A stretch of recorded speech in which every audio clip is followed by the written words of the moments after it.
Question आपके दिख रहा होगा आपको कि एक आपका रम्बस दिया गया है जिसमें आपका साइड से ए बी सी डी, और उसमें बोला गया है कि ए बी डी 25 डिग्री है, तो फाइंड करना है मुझे twice of angle B A D minus angle B A C. तो कुछ फिगर उसका इस टाइप का बन जाएगा आपका। मान लीजिए आपका ये क्या है, ये आपका रम्बस है, नाम दे देता हूँ ए बी सी डी। ठीक है, तो बोला है कि पहले ए डी बी, तो ए डी बी ये आपका कितना हो जाएगा 25। तो 25 तभी होगा जब इसको क्या करेंगे, हम इसके डायगोनल मैच करेंगे, तो ये आपका 25 हो गया। ठीक है, तो पूछा आपका है मुझे फाइंड क्या करना है, twice of angle B A D minus angle A B C, ये आपको फाइंड करना है। ठीक है, देखिए ये आपका फिगर क्या है, ये फिगर आपका रम्बस है। फिगर क्या है, रम्बस। और मुझे पता है कि रम्बस में सारे साइड्स इक्वल होते हैं। In rhombus all 4 sides are equal.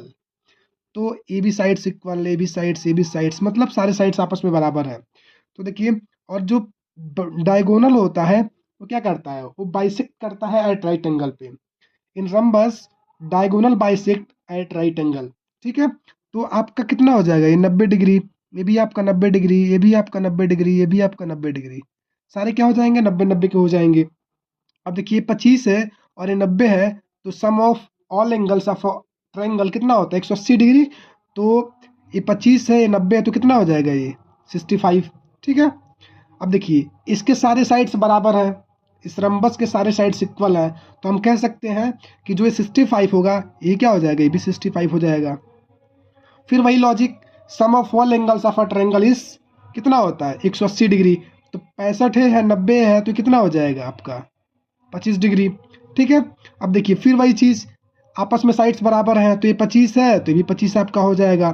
फिर आपका क्या हो जाएगा, ये वाला 65। फिर वही चीज़, ये 65, ये 25। ठीक है, बहुत बहुत ही अच्छे तरीके से आपको समझ में आ रहा होगा। इसमें कुछ करना नहीं है, सिर्फ साइड्स देख के हमको sum of all angles of a triangle की फॉर्मूला लगा के मुझे उसकी वैल्यू मेजर कर लेनी है। अब देखिए मुझे फाइंड क्या करना है, इसको यहाँ पे ले आइए, twice of B A D. अब देखिए बी ए डी ये पूरा पूरा ये, तो देखिए ये 65 है, 65 कितना हो जाएगा 130, और बी ए डी 130 में 2 का गुणा कर दीजिए, फिर minus angle A B C, मतलब दोनों कितना हो जाएगा 25 25 50। ठीक है, अब देखिए यहाँ से आपका हो जाएगा 130 दूना 260 माइनस, और ये आपका हो जाएगा 50, ये कितना हो जाएगा 210, ये आपका राइट आंसर हो जाएगा। ठीक है।